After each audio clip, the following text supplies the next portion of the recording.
NA64 में चौधरी परवेज इलाही भी मौजूद है, चौधरी मोहन्नस इलाही भी मौजूद हैं, उनकी बेगम कैसरा इलाही भी मौजूद है। आप यहाँ क्या देखते हैं कि यहाँ अवाम जो है वो किसकी तरफ जाएगी, क्योंकि वो तो बड़े पुराने रवायती सियासतदान हैं। शाह साहब, आप जानते हैं कि गुजरात के जिन रवायती सियासतदानों का तस्करा आपने किया है, वहाँ तो जूतों में दाल बट रही है। चौधरी शुजात हुसैन की बहनें अपने बड़े भाई को मीडिया के जरिए, इलेक्ट्रॉनिक मीडिया के जरिए जो है वो बददुआएं भी दे रही है, कोसने भी सुना रही है। जब लोगों का इत्माद करने का वक्त आता है, लोगों का अपनी अमानतें रखवाने का वक्त आता है, कोई जल्जला आता है, कोई सैलाब आता है, कहीं पर भी कोई नागहानी सूरत हाल होती है, तो उस वक्त पूरी दुनिया के लोग जो है वो जमात इस्लामी के ऊपर ही एतबार करते हैं और अपनी तमाम अमानतें, अपनी चीज़ें जमात इस्लामी के सपुर्द करते हैं, बल्कि हुकूमतों के सपुर्द भी नहीं करते। लेकिन उसके बावजूद आपकी वोट का जो तनासुब है वो इंतहाई कम है। लोग वोट देने से क्यों कतराते हैं? असल मामला यह है कि लोगों का ख्याल है कि दौलत बड़ी आम चीज है। अब राज करेगा हम सारे बोलो तराजू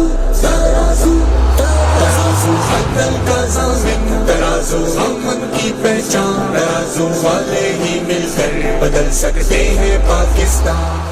अस्सलाम वालेकुम नाजरीन, मैं हूं आपका होस्ट सैयद आबिद अली। नाजरीन, इस वक्त हम सूबाई अमीर जमात इस्लामी डॉक्टर तारक सलीम के हमरा मौजूद हैं। उनसे आज हम इस इलेक्शन 2024 के हवाले से बातचीत करेंगे। मैं आपको ये भी बताऊं कि ये खुद भी PP28 से उम्मीदवार हैं, उस हवाले से भी इनसे आज जानेंगे। अस्सलाम वालेकुम डॉक्टर साहब, जी वालेकुम अस्सलाम, खैरियत से हैं? अल्लाह का शुक्र। अच्छा डॉक्टर साहब, सूबाई अमीर हैं आप, तो आप मुझे ये बताएं कि सूबे में कितने उम्मीदवारान जो हैं वो तकरीबन आप लोगों की तरफ से खड़े किए गए हैं? जमात इस्लामी ने इस साल फैसला किया था कि अब अपने झंडे और अपने निशान पर इलेक्शन लड़ेंगे। कौमी और सूबाई असम्बलियों की 100% सीटों पर जमात इस्लामी ने अपने उम्मीदवार नामजद किए और उनमें से जितने स्क्रूटनी का अमल हुआ है उनके कागजात नामजदगी मंजूर भी हो चुके। तो जमात इस्लामी तमाम सीटों पर अपने उम्मीदवारों को नामजद कर चुकी है और इंशाल्लाह इंतखाब के अंदर हिस्सा लेगी। अच्छा डॉक्टर साहब, ये बताइएगा पूरे पाकिस्तान में आपको कितनी कामयाबी की उम्मीद है कि जमात इस्लामी के उम्मीदवारान किस हद तक कामयाब होंगे? जमात इस्लामी माजी के अंदर इसकी जो पॉकेट्स रही हैं वो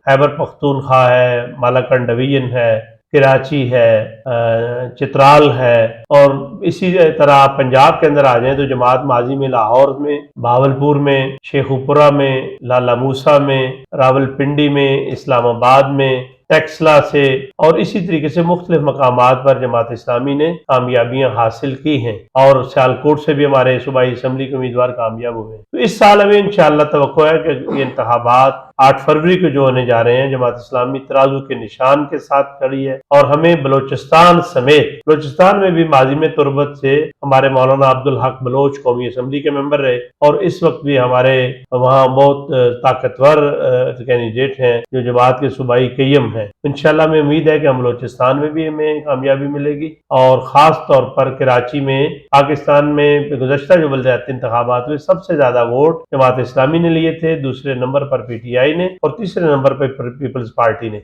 हमें कराची से भी और अंदरून सिंध से भी और इसी एतबार से सूबा सिंध के अंदर भी हम ये तवक्को करते हैं कि हम माजी के मुकाबले के अंदर ज़्यादा बेहतर कामयाबी इंशाल्लाह हासिल करें। अच्छा डॉक्टर साहब, अब गुजरात की तरफ आते हैं। गुजरात में भी आपके तकरीबन 12 सीटों पर आपके तमाम उम्मीदवारान जो हैं वो मौजूद हैं। तो यहाँ आपके जो अमीर ज़िला गुजरात के चौधरी अंसर महमूद एडवोकेट साहब हैं, जो साबिक़ सदर बार भी हैं, वो NA64 से कॉन्टेस्ट कर रहे हैं, जबकि NA64 में चौधरी परवेज इलाही भी मौजूद है, चौधरी मोहन्नस इलाही भी मौजूद हैं, उनकी बेगम कैसरा इलाही भी मौजूद है। आप यहाँ क्या देखते हैं कि यहाँ अवाम जो है वो किसकी तरफ जाएगी, क्योंकि वो तो बड़े पुराने और रवायती सियासतदान हैं? और शाह साहब, आप जानते हैं कि गुजरात के जिन रवायती सियासतदानों का तस्करा आपने किया है, वहाँ तो जूतों में दाल बट रही है। चौधरी शुजात हुसैन की बहनें अपने बड़े भाई को मीडिया के जरिए, इलेक्ट्रॉनिक मीडिया के जरिए जो है वो बददुआएं भी दे रही है, कोसने भी सुना रही है। और इसी एतबार से देखें कि परवेज इलाही साहब जो है वो जेल के अंदर है और उनके बेटे बैरून मुल्क है। और मैं ये समझता हूँ कि इस वक्त उनके खानदान के अपने हालात नागुफ्ताबे हैं, एक दूसरे के खिलाफ माजराई है, बेइत्तफाकी है और वो जो मैंने कहा कि जूतों के अंदर दाल बट रही है। इस माहौल के अंदर जमात इस्लामी जैसी दयानतदार साफ सुथरी क़यादत और चौधरी अंसर महमूद एडवोकेट साबिक सदर डिस्ट्रिक्ट बार है, माजी के अंदर भी उन्होंने इलेक्शन लड़ा है, اور اس وقت بھی وہ پوری آبوتاب اور قوت کے ساتھ میدان کے اندر موجود ہے۔ جماعت اسلامی نے گجرات کی 4 قومی اور 8 صوبائی پر اپنے امیدواران کو نامزد کیے ہیں۔ میں خود پی پی 28 کوٹلہ رب علی خان گلیانہ اور یہ جو بگوال اور محمد چک کا علاقہ ہے وہاں سے انتخاب کے اندر حصہ لے رہا ہوں، اس لیے کہ گجرات کے سیاستدان ہر دور میں اقتدار میں رہے اور ان کے اقتدار نے گجرات کے لوگوں کو فائدہ نہیں دیا۔ انہوں نے اپنے للے تللے نوازے ہیں، کمیشن کھائے ہیں۔ لینڈ مافیا کے پیچھے گجرات کی سیاسی جماعتوں کے بڑے بڑے نام موجود ہیں، اور میں یہ سمجھتا ہوں کہ آج گجرات کی جو سڑکیں اجڑی ہوئی ہیں اس کا کمیشن کھانے والے ملک سے فرار ہو چکے ہیں۔ تو جماعت اسلامی ہی حل بنتی ہے، جماعت اسلامی ہی امید بنتی ہے، اس لیے کہ سراج الحق جیسا دیانتدار لیڈر، صاف ستھرے کردار کا لیڈر، ہر مشکل گھڑی میں پاکستان کے عوام کے ساتھ کھڑے ہونے والے لیڈر، چاہے زلزلہ ہو، سیلاب ہو، کرونا ہو، انہوں نے ہمیشہ غریب آدمی کی بات کی ہے، ایوانوں کے اندر بھی اور ایوانوں کے باہر بھی۔ میں یہ سمجھتا ہوں کہ انشاءاللہ ماضی میں یہاں چودھری نثار احمد ایڈوکیٹ الیکشن لڑے تھے جب چودھری شجاعت صاحب کو شکست ہوئی تھی ہمارے کھڑے ہونے کی وجہ سے۔ میرا خیال یہ ہے کہ جماعت اسلامی ماضی کے مقابلے کے اندر بہت بہتر انداز سے آگے بڑھے گی، ووٹوں کے اعتبار سے بھی، اور ملک بھر کے اندر قومی اور صوبائی انتخاب میں کامیابی کے اعتبار سے انشاءاللہ۔ آپ کو یاد ہے کہ ہم ماضی میں جب جنرل مشرف کا دور تھا تو صرف جماعت اسلامی کے 22 ایم این اے تھے، یہاں الحق کے دور کے اندر بھی ہمارے 8-9 ایم این اے رہے، اور اس کے بعد پھر ہمارے 5 ایم این اے رہے، کبھی کم کبھی زیادہ، اور اسی طرح سے خیبر اسمبلی میں تو بڑی تعداد کے اندر ہم رہے، سندھ اسمبلی کے اندر اچھی نمائندگی ہماری رہی، پنجاب اسمبلی کے اندر بھی مختلف علاقوں سے ہم کامیاب ہوئے۔ تو انشاءاللہ 8 فروری کا سورج ترازو کی کامیابی لے کے آئے گا، اور گجرات کے وہ جو بڑے بڑے نام آپ کہتے ہیں، جو ہیوی ویٹ جن کو کہا جاتا ہے، ہیوی ویٹ کی حالت یہ ہے کہ ان کے اپنے گھروں کے اندر نا اتفاقی ہے، ایک دوسرے پر وہ جو ہے وہ الزامات لگا رہے ہیں، اور پھر بعض اوقات الزامات لگانے کے بعد ایک ہی صوفے پر بھی ان کو بٹھا دیا جاتا ہے۔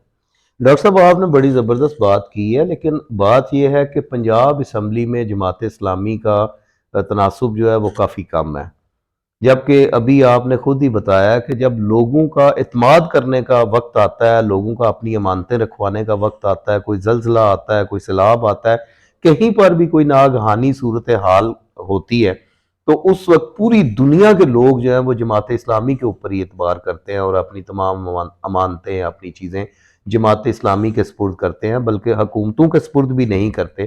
لیکن اس کے باوجود آپ کی ووٹ کا جو تناسب ہے وہ انتہائی کم ہے، لوگ ووٹ دینے سے کیوں کتراتے ہیں؟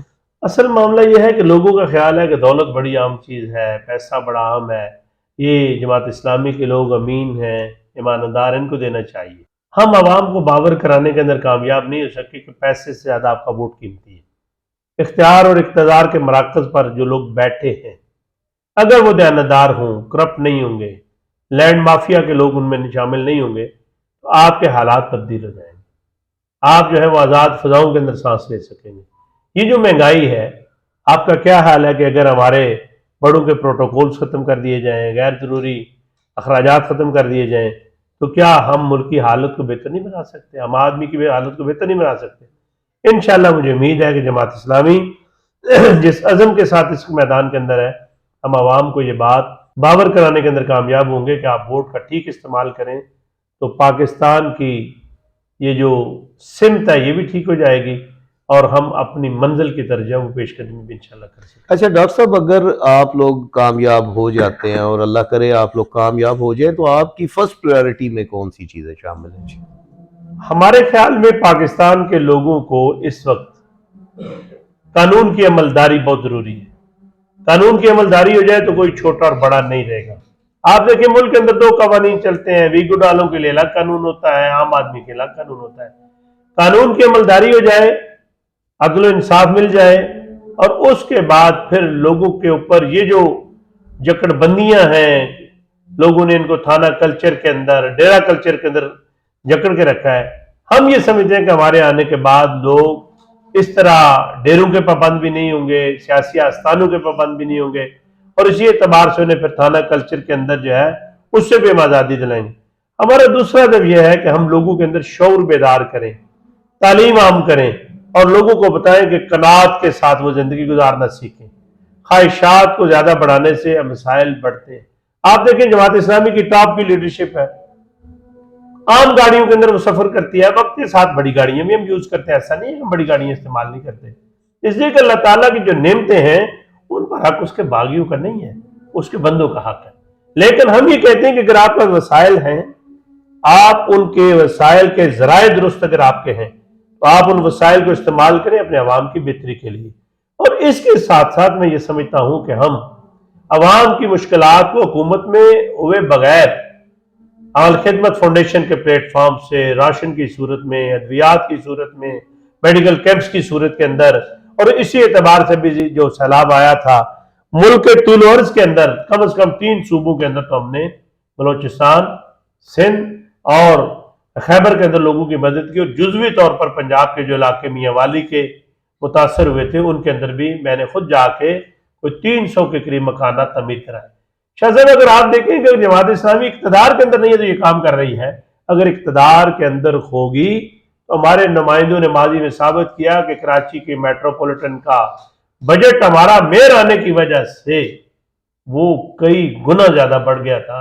उन्होंने जो लीकेज होती है, जो ज़ाया होते हैं पैसे, उनको रोका, और उसके नतीजे के अंदर कराची के अंदर हमने तमीर व तरक्की का, सड़कों का, तालीमी इदारों का, अस्पतालों का जाल बिछाया। खैबर पख्तूनख्वा के अंदर भी हमने ऐसा किया। तो इंशाल्लाह अगर जमात इक़्तिदार के अंदर आएगी तो पाकिस्तान के लोगों को हालात उनके तब्दील भी होंगे और वो वाज़ेह तब्दीली भी महसूस करेंगे, और इंसाफ उनके घर की दहलीज पर होगा। कोई ताकतवर जो है वो किसी गरीब पर जबर नहीं कर सकेगा, इसलिए कि रियासत की ताकत से हम वो अकड़े हुए जो उनकी गर्दनें हैं उनको खम कर देंगे, और हर कमजोर को रियासत की ताकत से हम ताकतवर बना देंगे। जी बहुत शुक्रिया डॉक्टर साहब आपका। नाजरीन, डॉक्टर तारिक कलीम की आपने बड़ी मुफस्सल बातें जो हैं वो सुनी, उन्होंने बड़ा तफसीलन अपने बारे में, अपने मंशूर के हवाले से, पाकिस्तान की समत के हवाले से आगाह किया है, और उनकी तमाम बातें सुनकर वैसे तो बहैसियत पाकिस्तानी हमारा ये हक बनता है कि हम अपने वोट का जो है वो सही तरीके से इस्तेमाल करें, क्योंकि वोट जो है ये हमारी बहुत बड़ी ताकत है, और इसी के साथ हम अपने मुल्क पाकिस्तान में तब्दीली भी ला सकते हैं। डॉक्टर साहब का कहना जो है वो कहीं हद तक 100% दुरुस्त लगता है कि जहाँ पर अदल होता है, इंसाफ होता है, वहीं पर जो है वो माशरे परवान चढ़ते हैं। तो मेरे चैनल को देखते रहिए, मेरे साथ रहिए। नई स्टोरीज़ के लिए मेरे चैनल को लाइक कीजिए, सब्सक्राइब कीजिए। बहुत शुक्रिया।